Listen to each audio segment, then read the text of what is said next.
नमस्कार, मैं दीपक शर्मा और मेरे यूट्यूब मंच पर आपका स्वागत है। दोस्तों, यूं तो नीतीश कुमार आज की तारीख में इस देश के किंग मेकर हैं। उनकी बैसाखियों पर ही मोदी की सरकार टिकी है, लेकिन फिर भी अंदर ही अंदर पर्दे के पीछे क्या नीतीश कुमार को निपटाने की धीरे धीरे तैयारियां हो रही हैं। बिसात बिछ चुकी है, मोहरे सेट हो चुके हैं, चाणक्य हरकत में है। और अगर अगले विधानसभा चुनाव, जो विधानसभा चुनाव होने जा रहा है, जी हां, बिहार में अगला विधानसभा चुनाव, अगर इसमें जेडीयू निपटा दी जाती है, जेडीयू जनता दल यूनाइटेड, अगर जनता दल यूनाइटेड निपटा दी जाती है तो क्या नीतीश कुमार भी निपट जाएंगे?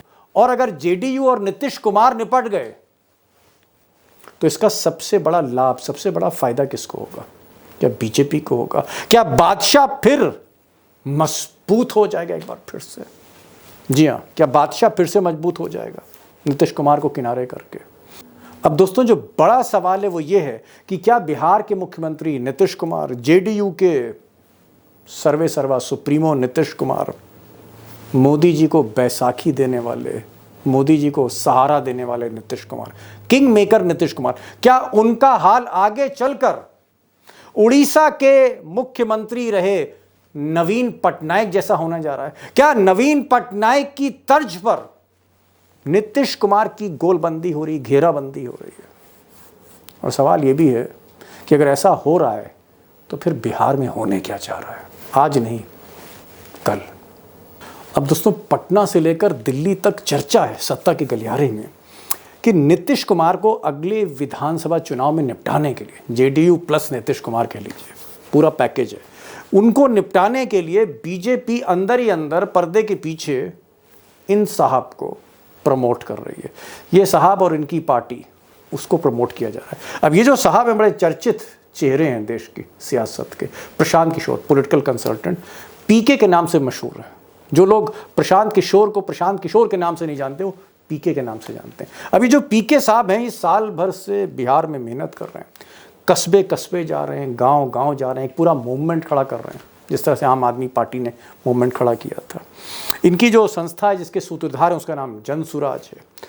और आने वाली 2 अक्टूबर, जी हाँ, 2 अक्टूबर, गांधी जयंती के दिन पीके साहब अपनी पार्टी जन सुराज पार्टी ये लॉन्च करने जा रहे हैं। अब इत्तेफाक देखिए कि ये जो पार्टी है या प्रशांत किशोर हैं, इनका जो प्राइम टारगेट है इस वक्त बिहार में, इनके जो टॉप टारगेट पर है वो नीतीश कुमार है, जेडीयू है। अब इसलिए इस तरह की चर्चा हो रही है कि प्रशांत किशोर को जो पार्टी लॉन्च करवाई जा रही, जन सुराज, उसका टारगेट जेडीयू के वोट काटना है। ऐसा लोग कह रहे हैं, मैं नहीं कह रहा।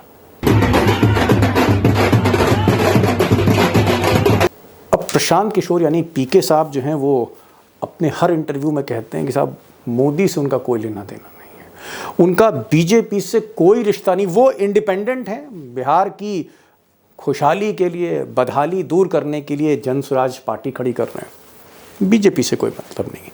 लेकिन अगर आप पीछे मुड़कर देखेंगे, पॉलिटिकल पंडित से बात करेंगे, तो वो कहते हैं कि नहीं साहब, प्रशांत किशोर और मोदी के बीच में भले ही सामने ना हो, पीछे से ट्यूनिंग तो है, ऐसा कहा जाता है। अब सच्चाई है कि 2014 में जब मोदी जी प्रधानमंत्री बने तो उनके जो पॉलिटिकल कंसल्टेंट थे, जो रणनीतिकार थे, वो प्रशांत किशोर साहब थे। और कुछ लोगों ने जीत का सेहरा प्रशांत किशोर के सर पे बांध दिया। सब आप ना होते तो मोदी जी जीतते कैसे? बहरहाल, जब मोदी जी प्रधानमंत्री बने तो धीरे धीरे प्रशांत किशोर मोदी जी से दूर हुए और दूसरे विपक्ष के जो नेता थे, चाहे वो ममता बनर्जी हों या स्टालिन हों या जितने भी आप नाम ले सकते हैं, कांग्रेस भी हो, उसमें जो भी नेता, देश का बड़ा नेता, उन सब की पॉलिटिकल कंसल्टेंसी करने लगे। लेकिन ऐसा लोग कहते हैं कि मोदी जी से ट्यूनिंग बरकरार रही पर्दे के पीछे। अब इसका एक सबूत ये मिला कि इस बार जब मोदी जी का चुनाव थोड़ा फंस रहा था, तो प्रशांत किशोर जितने भी चैनल हैं, उस चैनल पर आके इन्होंने मोदी जी के लिए बैटिंग की। इन्होंने दावा किया कि 2024 का चुनाव मोदी जी की जो परफॉर्मेंस होगी 2019 से बेहतर होगी। मोदी जी बीजेपी के लिए अपने दम पर 320 सीट तो लाएंगे ही लाएंगे। ये प्रशांत किशोर ने एक जगह नहीं कहा, हर जगह जो भी चैनल एनडीटीवी हो, जी टीवी हो, एबीपी हो, आज तक हो, इंडिया टुडे हो, जो भी चैनल है सब पर ये बोलते रहे। ये नतीजे तो आपको पता ही है, कहाँ 320, कहाँ 325 और कहाँ 240। इसी तरह से जब ये बंगाल के चुनाव में ममता बनर्जी के लिए फील्डिंग कर रहे थे, उस वक्त एक ऑडियो टेप लीक हुआ और उस ऑडियो टेप में प्रशांत किशोर फिर से मोदी जी के लिए बैटिंग कर रहे थे, मोदी जी को जिता रहे थे बंगाल में 2021 में। हम लोग एक सर्वे करते हैं कि आप वोट किसको दीजिएगा और सरकार किसकी बन रही है, तो सरकार किसकी बन रही है उसमें प्रीडोमिनेंटली बीजेपी ही आता है, हम लोग के भी सर्वे। अब दोस्तों जो बड़ा सवाल है, बिग क्वेश्चन है, वो ये है कि अगला विधानसभा चुनाव प्रशांत किशोर की पार्टी लड़ने जा रही, जन स्वराज पार्टी। सवाल ये है कि प्रशांत किशोर की पार्टी बिहार में चुनाव लड़के क्या नीतीश कुमार का नुकसान करेगी, नीतीश कुमार को डेंट करेगी, जैसे चिराग पासवान ने डेंट किया था उनको पहले? क्या प्रशांत किशोर नीतीश कुमार को डेंट करेंगे और बीजेपी को फायदा देंगे? क्या उनके टारगेट पर नीतीश कुमार है? और जो प्लान है बीजेपी का, जी हाँ, जो हिडन एजेंडा है नीतीश कुमार को खत्म करना, उनकी पार्टी तोड़ने का, जो मैंने कहा था ना कि नवीन पटनायक की तर्ज पर नीतीश कुमार को ले जाना, उस हाईवे पे ले जाना जिस हाईवे पे बीजेपी नवीन पटनायक को ले गई। क्या इस प्लान में कहीं ना कहीं प्रशांत किशोर का, पीके साहब का कोई एक टैसिट अंडरस्टैंडिंग है, कहीं ना कहीं इस तरह का उनका साथ है, या कहानी कुछ और है, वो वाकई इंडिपेंडेंट है? मुझे लगता है कि इस सवाल का जवाब ढूंढना ज़रूरी है। मेरे साथ दो एक्सपर्ट होंगे, हमारे साथ आज अभिषेक कुमार होंगे। बिहार की बात है तो अभिषेक कुमार को सुनना ज़रूरी है, और हमारे साथ अशोक वानखेड़े टाइगर भी होंगे। मैं ज़्यादा समय नहीं लूँगा, इन दोनों पैनलिस्ट के पास चलता हूँ। एजेंडा क्या है बीजेपी का, एजेंडा क्या है मोदी का, अमित शाह का, एजेंडा क्या है पीके का? मेरा बहुत सिंपल क्वेश्चन है और मेरा सवाल टाइगर ये है कि प्रशांत किशोर जो खुद कहते हैं कि वो इंडिपेंडेंट हैं, उनका मोदी से, अमित शाह से कोई ताल्लुकात नहीं, अब पहले कभी हुआ करते थे। वो एक इंडिपेंडेंट पार्टी लॉन्च कर रहे हैं 2 अक्टूबर को, वो इंडिपेंडेंटली बिहार में लड़ेंगे। तो क्या वो इंडिपेंडेंट है, इंडिपेंडेंट पार्टी है, आम आदमी पार्टी टाइप, या फिर जो कहा जा रहा है कि ये बी टीम है मोदी की? और अगर मोदी के बी टीम है तो उनका टारगेट क्या मोदी जी ने या अमित शाह ने सेट किया है? अगर बी टीम है तो बी टीम है, बी टीम ही है और बी टीम है प्रशांत उनको। हाँ, और उनका एक ही काम है, वोट कटवाना। आरजेडी और जनता दल यूनाइटेड के वोट सेंध बैंक, वोट बैंक में जितनी सेंध लगा सकते हो लगाओ, ताकि बीजेपी उभर के आ जाए। ये पूरे देश में इनका एक रोल मॉडल है। एक ओवैसी साहब है, वो हैदराबाद के, उनकी एक हैदराबाद की सीट छोड़ के कहीं नहीं है वो, बाकी जगह उल्लभ में, संभाजी नगर जिसको औरंगाबाद कहते हैं, वो सब आ गई तो आ गई, बाकी सब जगह वो वोट काट के बीजेपी को फायदा पहुंचाते हैं। महाराष्ट्र में प्रकाश आंबेडकर है, उत्तर प्रदेश में बहन मायावती जी का उपयोग किया गया है, और मायावती जी का उपयोग तो मैं गारंटी के साथ कह सकता हूँ। जी टाइगर, आप ये कहना चाह रहे हैं कि प्रशांत किशोर दरअसल एक फ्रंट मैन होंगे मोदी के? भले इनकी पार्टी 2 अक्टूबर को लॉन्च होगी, लेकिन 2025 में जब चुनाव लड़ेंगे तो ये एडवांटेज बीजेपी होगा। आपका ये कहना है कि जो नीतीश के अति पिछड़ा है और लालू का जो MY जो है, मुस्लिम और यादव, इस तरह के कैंडिडेट जो लालू का वोट काटे, नीतीश का वोट काटे, ये वो काम करेंगे, ये कहना चाह रहे हैं आप? यकीनन करेंगे। जब चुनाव के नतीजे आएंगे तब आपको मैं सीट बताऊंगा। जब चुनाव के नतीजे आएंगे तो हम आपको बताएंगे कहां कहां क्या हो गया। लेकिन ये वो एक्सपोज हो जाते हैं। ये जो मायावती जी का कार्ड है, इस बार लोकसभा में ज्यादा नहीं चला। प्रकाश आंबेडकर का कार्ड, एक यदि कॉन्स्टिट्यूंसी छोड़ दे आप, अकोला, जहां बीजेपी जीत गई प्रकाश आंबेडकर के वजह से, बाकी जगह वो कार्ड फेल हो गया, क्योंकि जनता जानती है कि ये वोट कटाऊ है। जनता जानती है कि ये अल्टीमेटली मदद किसको कर रहे हैं। भाई जनता भी आजकल थोड़ा सा, जनता को आप इतना ग्रांटेड मत लीजिए। आप जनता के खैर खा हो गए हैं और आप एकदम बोल रहे हैं कि मैं अभी एक क्रांति लाऊंगा। कौन सी क्रांति ला रहे हैं आप? आपने सारे राजनीतिक दलों के लिए काम किया, किसके लिए नहीं किया? क्या तब अच्छे थे? आप प्रोफेशनल एक धंधेबाज थे, पैसा मिला तो आपने काम किया। कल दाऊद इब्राहिम पार्टी लॉन्च करता तो दाऊद इब्राहिम के लिए भी काम करते, क्योंकि प्रोफेशनल थे। मैं आ रहा हूँ टाइगर, आ रहा हूँ। मैं जरा अभिषेक के पास चलूंगा। भाई अभिषेक, आप तो हथेली की तरह, लोग कहते हैं आप बिहार को जानते हैं, और हथेली की हर लकीर जो है आपकी सब समझी हुई है। मैं ये जानना चाह रहा था कि नीतीश कुमार को निपटाने के लिए, जेडीयू को निपटाने के लिए इस बार चिराग पासवान की जगह गुजरात लॉबी ने प्रशांत किशोर को आगे बढ़ाया है। क्या प्रशांत किशोर सबसे ज्यादा नुकसान नीतीश कुमार का करेंगे, जेडीयू का करेंगे? दीपक जी, प्रशांत किशोर किसके आदमी है इसको समझने के लिए हमको आपको सबको वो क्लिप देखनी चाहिए 2018 की, जिस इंटरव्यू में, उस क्लिप में आप देख सकते हैं, यूट्यूब पर मौजूद है। नीतीश कुमार से पूछा गया कि आपने प्रशांत किशोर को पार्टी में शामिल क्यों किया और सीधे नेशनल वाइस प्रेसिडेंट क्यों बनाया। तब नीतीश कुमार ने प्रशांत किशोर को उनकी औकात दिखा दी थी और उन्होंने कहा था कि मुझे तो अमित शाह जी ने कहा था कि आप इनको अपनी पार्टी में लेकर कुछ काम दे दीजिए।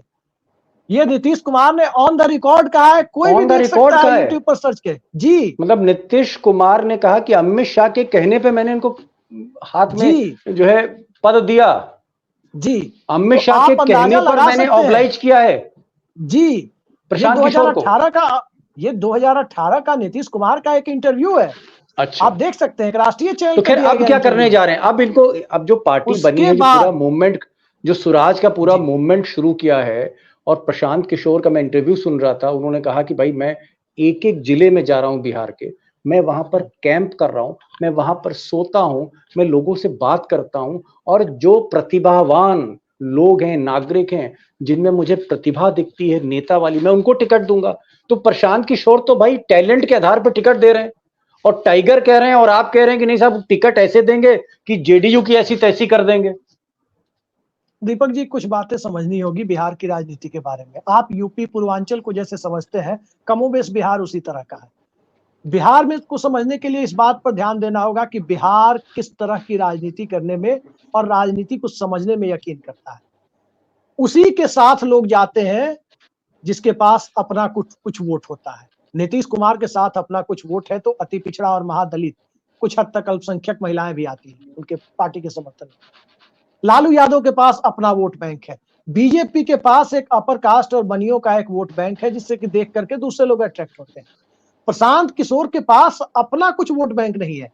याद रखिए, जिस चिराग मॉडल का इस्तेमाल हुआ, चिराग पासवान के पास भी दलितों के एक सेक्शन का अपना वोट था, जिसको देखकर दूसरे लोग अट्रैक्ट हुए, दूसरे लोगों ने टिकट मांगा, उन्होंने जेडीयू का वोट काटा, जेडीयू को नुकसान पहुंचाया, जिसका लाभ सीधे सीधे आरजेडी को मिला। वो 75 सीटें ले गई बिहार में। प्रशांत किशोर के पास अपना वोट क्या है? पहले प्रशांत किशोर लोगों को ये तो बताएं। उस न्यूक्लियस के इर्द गिर्द वोटर इकट्ठा होता है। और दो बातें मैं बता दूं, ये बात आपको कोई नहीं बताएगा, प्रशांत किशोर की पार्टी का इलेक्शन कमीशन में रजिस्ट्रेशन हो चुका है। पहली बात। 2 तारीख को सिर्फ एक सेब दिया जाएगा। ये खुलासा ध्यान रखिए, मैं आपके चैनल पे कर रहा हूं जिम्मेदारी के साथ, जो मेरे पास। एक मिनट और, एक अभिषेक, इससे पहले कि मैं टाइगर के पास आऊं, एक सवाल का जवाब और दे दीजिए। ये जो इलेक्शन, जैसे नीतीश कुमार कह रहे हैं कि साहब विधानसभा भंग करो, विधानसभा भंग करो, अभी भंग करो, इसको डिले इसलिए किया जा रहा था कि प्रशांत किशोर को स्पेस दी जा सके 2025 का चुनाव लड़ने के लिए। क्योंकि अगर अभी चुनाव हो जाएगा, मान लीजिए अगर मोदी जी नीतीश कुमार की बात मान जाते, विधानसभा भंग कर देते और चुनाव हो जाता लोकसभा के साथ, या लोकसभा के 2 महीने बाद, या अभी नवंबर में हो जाता, तो प्रशांत किशोर कैसे पार्टी लॉन्च करते? क्या प्रशांत किशोर नीतीश बाबू के वोट काटें, लालू के वोट काटें, इसलिए बीजेपी चाहती है चुनाव 2025 में हो? इसीलिए संजय झा भी कह रहे हैं 2025 में हो? क्या इसीलिए नीतीश को भी मनाया जा रहा है कि साहब साल भर बाद आप लड़िए? दीपक जी, 2 बातें मैं हालिया बताता हूं। एक तो कल की बात है, उससे आप समझ जाएंगे, हमारे दर्शक भी समझ जाएंगे कि क्या हो रहा है। पहली बात, मेरे पास जो सूचना है, प्रशांत किशोर की पार्टी जो 2 अक्टूबर को आएगी, उसमें खुद प्रशांत किशोर नहीं रहेंगे। उनकी एक संचालन समिति होगी और उस संचालन समिति का कोई एक चेहरा बिहार का फेस बनाकर पेश किया जाए। दूसरी बात, पप्पू यादव के इलाके में जो असेंबली का बाई इलेक्शन हो रहा है, और जो एलजेपी कैंडिडेट पिछली बार थे, हालांकि जेडीयू जीत गई थी, वो निर्दलीय लड़ रहे हैं शंकर सिंह। उन शंकर सिंह को अंदर खाने जनसुराज जो उनके संगठन है वो मदद कर रहे हैं। और शंकर सिंह, कल काउंटिंग है, कल यदि ध्यान रखिए शंकर सिंह की जीत होती है, या यदि वो आरजेडी को पछाड़ कर नंबर 2 पर आते हैं, तो आपको आरजेडी के प्रदेश अध्यक्ष जगदानंद सिंह की वो चिट्ठी आप हमारे दर्शकों को जरूर दिखाइए। उसका महत्व समझ में आ जाएगा कि क्यों उन्होंने राजद के कैडर को एक तरह से चेतावनी दी थी कि इनके साथ ना जुड़ो, ये बीजेपी की बी टीम है। वो सिटिंग सीट जेडीयू की थी, जेडीयू से फाइट हो रही है, और वहां एक निर्दलीय को, मेरे पास जो जानकारी है, व्यक्तिगत तौर पर जन सुराज के जो कैडर है, प्रशांत किशोर का संगठन है जन सुराज, जो अभियान चला रहे हैं, वो उनकी मदद कर रहे हैं। तो आप ये नहीं कह सकते कि प्रशांत किशोर किसी के एजेंट नहीं है। आखिर फंडिंग कहां से आ रही है बताइए? आखिर बात की बात नीतीश कुमार और लालू यादव पर वो हमलावर है, भारतीय जनता पार्टी पर हमलावर क्यों नहीं है? बीजेपी को तो 300 प्लस सीटें दे रहे थे, बंगाल में ज्यादा सीटें दे रहे थे, कहां अटक गई? आप दोनों ने बात क्लियर कर दी कि भाई प्रशांत किशोर मोदी जी की तारीफ करते हैं, मोदी जी के रणनीतिकार थे। 2014 में जब मोदी जी सत्ता में आए तो प्रशांत किशोर ने व्यूह रचना बनाई, ऐसा प्रशांत किशोर अपने मुंह से कहते हैं। और प्रशांत किशोर आज की तारीख में मोदी पे थोड़ा सॉफ्ट रहते हैं। इसी चुनाव में 2020 से 320 से ज्यादा सीटें बीजेपी को दिला रहे थे और बैटिंग कर रहे थे मोदी जी के लिए, किसी से छुपा नहीं है। यूट्यूब पे आप तमाम रिकॉर्डिंग्स इंटरव्यू की प्रशांत किशोर की देख सकते हैं। छोड़िए, खैर प्रशांत किशोर को छोड़िए, मैं जरा टाइगर आपसे दूसरा सवाल कर रहा हूं। मुझे पता है कि जैसे जैसे मैं प्रशांत किशोर का नाम लूंगा आप एलर्जिक हैं इस नाम से, छोड़िए जानिए। नहीं, देखिए, एलर्जी मुझे किसी की नहीं है। ये बी टीम एक धंधा है, हमारे देश में बहुत बड़ा बिजनेस है ये। चलिए मैं आपके हाथ जोड़ रहा हूं। एलर्जी कोई नहीं है, एलर्जी कोई नहीं है। चलिए, लेकिन फैक्ट सामने रखने में कई बार क्या होता है, मैं कह रहा हूं, मैं आपके ऐसा एक ओरा बनता है। नहीं मैं आपके हाथ जोड़ रहा हूं कि प्रशांत किशोर को किनारे करिए, असली सवाल तो मुझे पूछने दीजिए सर। सवाल मेरा ये कि प्रशांत किशोर को अलग मैं कर देता हूं कुछ देर के लिए। मैं आपसे पूछना चाह रहा हूं कि भाई मोदी जी एक तरफ बैसाखी लगाए हैं, एक कंधे के नीचे मोदी जी की बैसाखी जो है वो नायडू की है, एक नीतीश की है, और उसी बैसाखी को खत्म करने की कोशिश कर रहे हैं। मतलब आप ये कहना चाह रहे हैं कि अगर प्रशांत किशोर जेडीयू के अगेंस्ट कैंडिडेट्स खड़े करें, यानी जेडीयू को वीक कर रहे हैं, जेडीयू की पार्टी को तोड़ा जाए, कुछ किया जाए, जो हम खबरें आ रही, मोदी जी नीतीश कुमार को कमजोर क्यों करना चाह रहे हैं साहब? पर्दे के पीछे ये खेल हो रहा है, ऐसा क्यों? बताता हूं, धीरज रखिए। देखिए, नरेंद्र मोदी जी कार में बहुत स्पीड से निकले, धुआंधार स्पीड से, 400 पार का स्पीड, एक्सीडेंट हो गया, दोनों पैर फ्रैक्चर हो गए, फ्रैक्चर्ड मैंडेट। अब बैसाखी पे तो आप सिंपल सी बात है, जो फ्रैक्चर होता है वो बैसाखियों के साथ साथ फिजियोथेरेपी भी लेता है ताकि इन बैसाखियों से मुक्ति चालू। तो 4 जून को जब नतीजे आए, रात को 4 जून के 8 बजे से ऑपरेशन कमल चालू हो गया, फिजियोथेरेपी चालू हो गई। ये फिजियोथेरेपी एन केन प्रकरण 2 पैरों पे खड़े होने की है, 272 पार करने की है। अब 272 कैसे पार होंगे? फ्रीजाइल कौन है सबसे जल्दी टूटने वाला? कौन? जनता दल यूनाइटेड। पहले भी जनता दल यूनाइटेड की इन्होंने कुछ लोगों को तोड़ा था। जेडीयू में उन्होंने बाकायदा अपना ही एक स्लीपर सेल कार्यकारी अध्यक्ष बनाया। उसके बाद ये हो गया कि जो अभिषेक जी ने बताया कि माले के आदमी को कैसा अप्रोच किया जाता है, वो बात किसी सामने आई। फिर 11 लोगों को ये बताया गया। अच्छा, लोगों को भी ये लगता है कि नीतीश कुमार की क्रेडिबिलिटी कब तक, नीतीश कुमार जिस हिसाब से फ्लिप फ्लॉप हो रहे हैं तो जनता दल यूनाइटेड तो खत्म हो जाएगी। उसके बाद बचेगा क्या? RJD versus BJP. यदि राजनीति करनी है तो या तो आरजेडी में जाना पड़ेगा या बीजेपी में जाना पड़ेगा। आरजेडी में नहीं जाना, इसलिए हम जनता दल यूनाइटेड में हैं, तो इससे अच्छा बीजेपी में चले जाओ। तो ये जब ऑपरेशन हो रहा था तो उनको एक मैसेज ये मिला, जो सर्वे की बात हो रही थी बीच में, अभिषेक के कई कार्यक्रम होंगे, अभिषेक जी के चैनल पे देख लीजिए आप, बहुत सारी इंफॉर्मेशन होती है उसमें। उन्हें अभिषेक जी ने कहा कि सर्वे ने ये बताया उनको कि अभी बहुत जल्दीबाजी होगी, बजट निकलने की। बजट के बाद आपके पास एक लंबा समय मिलता है, बजट के बाद फिर वो जनता दल यूनाइटेड के 11 आ जाएंगे। उसके बाद विधायक कितने टूटते ये देखो, क्योंकि चाचा भतीजा चाचा की इज्जत करता है, क्योंकि चाचा के पास माल है। जिस दिन चाचा लायबिलिटी हो जाएगा अपने खुद के लिए, अपने घर में, तो भतीजा क्या करेगा? यदि कल इनमें से आधे से ज्यादा विधायक भाग जाते हैं बीजेपी में, तो बाकी बचे हुए विधायकों के साथ कैसी सरकार बनेगी? तो आरजेडी क्यों चाचा को साथ देगा? ये अस्तित्व की बात है, अस्तित्व बचाने की बात है। तो वो भी नीतीश कुमार है। नीतीश कुमार को कई बार नीतीश कुमार को समझना भी बहुत मुश्किल है, ये अभिषेक ही समझ पाते हैं। हमने तो हाथ जोड़ कब क्या टर्न करेंगे, क्या करेंगे, क्योंकि अभिषेक को पता होता है कि कई बार अभिषेक से पहले बता देते हैं कि ये अब यू टर्न लेने वाले हैं। तो कुल मिला के अभिषेक ने तो कई बार बहुत ब्रेकिंग खबरें दी हैं। मनीष वर्मा को, एक सेकंड दीपक भाई, मनीष वर्मा को जो महामंत्री बना के लाए, उससे बीजेपी में टेंशन बढ़ गई।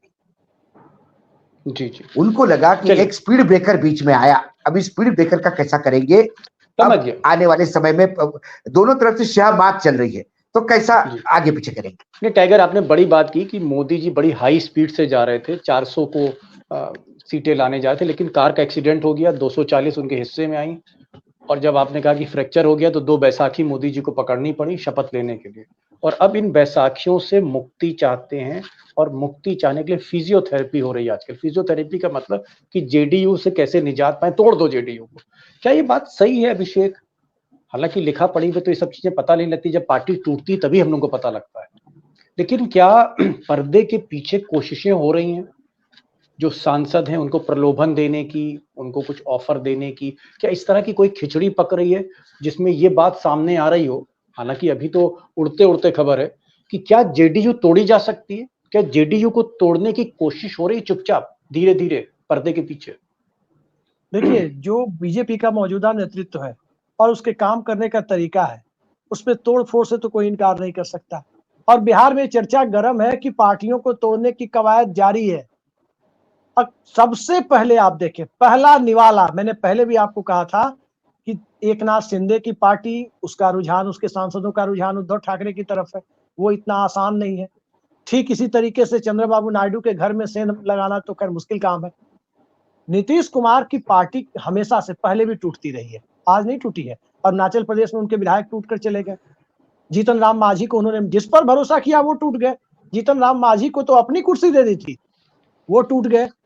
इसके पहले आरसीपी सिंह वाला खेल आपको पूरा पता है कि जिनको राष्ट्रीय अध्यक्ष बनाया वो कोई और खेल खेलने में लग गए थे। ये सारी चीजें नीतीश कुमार के साथ पहले होती रही है। तो इस बार आपने ध्यान दिया होगा कि नीतीश कुमार ने प्रेसिडेंट नहीं बनाया, नेशनल प्रेसिडेंट, वर्किंग प्रेसिडेंट बनाया। और तमाम बड़े फैसलों पर संजय झा का सिग्नेचर नहीं हो रहा है, नीतीश कुमार या आफाक अहमद खान का सिग्नेचर हो रहा है। उसी से लेटर निकल रहे हैं। एक भी लेटर आप बताइए, जो लेटर मनीष वर्मा के अपॉइंटमेंट का निकला है, आपने देखा उसमें कहीं कि संजय झा का सिग्नेचर हो, नीतीश कुमार और आफाक अहमद खान के सिग्नेचर है, किसी तीसरे यानी आप कह रहे हैं कि नीतीश कुमार समझ रहे हैं कि उनके साथ खेल हो सकता है, पार्टी के साथ सतर्क है वो। खेल होने के, देखिए, संसदीय दल में जब विभाजन होगा, सांसद टूटेंगे तो विधायकों को टूटने से आप रोक नहीं सकते। और विधायकों को टूटने से रोकने का एकमात्र तरीका है कि न रहेगा बांस, न बाजेगी बांसुरी, विधानसभा को ही विसर्जित कर दो। इसी कोशिश में वो लगे हैं। और कल, दीपक जी एक बात ध्यान रखिए, कल का जो नतीजा है, बिहार में नीतीश कुमार का जो कोर वोटर है ईबीसी, अति पिछड़ा, ईबीसी की पॉलिटिक्स का एक लिटमस टेस्ट है ईबीसी डोमिनेटेड सीट रुपौली पर जो सामने आ रहा है, जिसमें एक तरफ से शंकर सिंह है, उनका अपना प्रभाव है। उनको कथित तौर पर प्रशांत उपचुनाव जो किशोर है, की जनसुराज और पप्पू यादव का भी अंदर खाने कथित तौर पर समर्थन है। पप्पू यादव बड़ा प्लेयर है उसमें, पप्पू यादव जनसुराज से भी बड़ा प्लेयर है। जी जी, मैं समझ रहा हूँ। आपने एक बताया कि पर्दे के पीछे खेल जारी है और जो मोहरे हैं उनको इस्तेमाल किया जा रहा है। आखिर में देखना पड़ेगा कि चाणक्य जो है यानी अमित शाह क्या तय करते हैं, वो तो खैर एक टाइमिंग होगी। टाइगर, आखिरी सवाल, हमने प्रशांत किशोर की बात कर ली, हमने जेडीयू को तोड़ा जा सकता है ये भी बात कर ली। कहीं ना कहीं अंदर ही अंदर थोड़ा सा खिंचाव भी है जेडीयू और बीजेपी में। एक चीज मैं पूछना चाह रहा हूँ, अभी तो चलिए जुमे 4 दिन हुए इस सरकार को बने हुए, हनीमून पीरियड चल रहा है। ये हनीमून पीरियड जब खत्म होगा और 2025 का बजट आ जाएगा, 7-8 महीने बाद आपको लगता है कि बिहार की असली तस्वीर पता लगेगी कि आखिर बीजेपी क्या चाहती है, नीतीश कुमार क्या चाहते हैं? क्या आपको लग रहा है ये तोड़ फोड़ खेल, ये सब तस्वीर बड़ी साफ है? हनीमून पीरियड खत्म होने के बाद शुरू होगा खेल। तस्वीर बड़ी साफ है। बीजेपी को 2 पार्टी सिस्टम चाहिए बिहार में, आरजेडी के सामने बीजेपी। जनता दल यूनाइटेड उनको खत्म चाहिए। जनता दल यूनाइटेड खत्म हो रही है धीरे धीरे, 80 से 43 पे आ गए, अगली बार 43 से 20 पे आ गए तो कहां रहेगी? आपने देखा कि लोकसभा में भी क्या स्थिति। कुल मिलाकर स्थिति यह है कि पहले झपका कौन मारता है, नीतीश कुमार यूटर्न मारते हैं कि ये पहले करते हैं। एक बार संजय झा ने कार्यकारी अध्यक्ष बनने के बाद एक बात कही थी, उन्होंने कहा कि 2025 के चुनाव विधानसभा के नीतीश जी के नेतृत्व में होंगे। इसका मतलब हाउस डिसॉल्व करने का जो प्लान था वो कम से कम कार्यकारी राष्ट्रीय अध्यक्ष ने उसको मना कर दिया। मना ये बात तो है। तो क्या हाउस डिसॉल्व होगा? बीजेपी इतने दिनों से उनको लॉलीपॉप दे रहे हैं, और ये लॉलीपॉप क्यों झेल रहे हैं? दो बातें भी होती है, जैसा मैंने बोला कि अभी फिजियोथेरेपी चल रही है, लेकिन कई बार आदमी को बहुत जल्दी हो जाती है और वो बिना बैसाखी का चलने का प्रयास करके फिर गिर जाता है, तो फिर प्लास्टर लगता है। क्या ये सरकार फिर प्लास्टर पे जाएगी? सवाल है, देखना पड़ेगा, इंतजार करना पड़ेगा। चलिए चलिए, कुल मिलाकर स्थिति बड़ी रोचक है और आप कह सकते हैं कि एक तरह का एक सीरियल हम देख रहे हैं, पॉलिटिकल सीरियल देख रहे हैं, और बिहार को वाकई वॉच करना पड़ेगा। अभिषेक साहब को मुझे बार बार बुलाना पड़ेगा, क्योंकि बिहार एक ऐसा पॉलिटिकल हॉटस्पॉट है जहां कुछ ना कुछ तोड़ फोड़ ऊंच नीच चल ही रही है। कोई नई पार्टी लॉन्च हो रही है, कोई नई बी टीम बीजेपी खड़ी कर रही है, फिर कोई ऑपरेशन लोटस चल रहा है, फिर किसी तरह से अध्यक्ष बदला जा रहा है, फिर लालू और नीतीश की मुलाकात हो रही है पर्दे के पीछे। बहुत कुछ पर्दे के पीछे हो रहा है, लेकिन टाइगर ने कहा कि थोड़ा सा रुक जाइए, हनीमून पीरियड के बाद ये खेल शुरू होगा। इंतजार करेंगे उस खेल का। टाइगर आप आए, अभिषेक आप आए, और दोनों ने बड़ी बेबाकी से अपनी बातों को सामने रखा है। और अगर प्रशांत किशोर जो हैं, उनको भी हम वॉच करेंगे दोस्तों, कि प्रशांत किशोर जब अपनी नई पार्टी लॉन्च करते हैं, और जब टाइगर ने कहा कि जब वो टिकट बांटेंगे तो पता लग जाएगा कि मोदी के तरफ हैं या वो इंडिपेंडेंट है। टाइगर आपका धन्यवाद, और अभिषेक ज्वाइन करने के लिए आपका धन्यवाद। On behalf of my friends, I thank you so much, sir.